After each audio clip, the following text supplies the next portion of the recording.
So we all know some of the decrees that the Greeks demanded and commanded upon the Jews. They weren't allowed to have a Brit Milah. They were not allowed to keep Shabbat, learn Torah, all of these things we know about.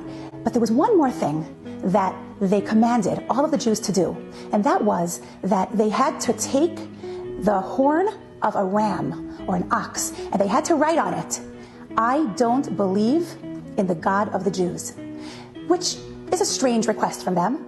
But even more than that, why on a horn of an ox? If you are trying to make a statement, why don't you go to the town center and write it on billboards all over the place? Why don't you make them march through the streets saying, "We don't have a part in the God of the Jewish people"? Why are you writing it on the horn of an ox?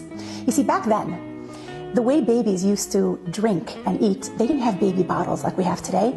They would take the horn of an ox, they would carve a hole in it, pour the milk inside, and that is how they would feed the baby.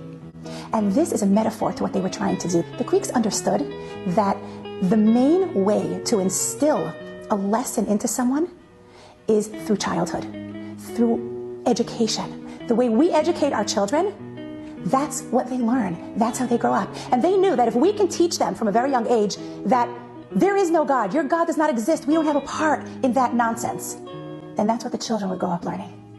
And this is a really important lesson for us to understand. Chanukah, the word Chanukah comes from the same root as the word chinuch, which is education. And it's all about educating our children in the right way. And for us to understand that whatever we nurse into our children, when they're babies, when they're toddlers, when they're young children, that is what they are going to learn. We're molding them, we're shaping them.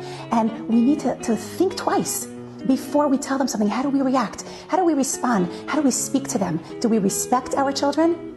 Are we teaching them the values that we believe in? How are we educating our children? Whatever we teach them when they're young, that is going to set their standard for when they grow older.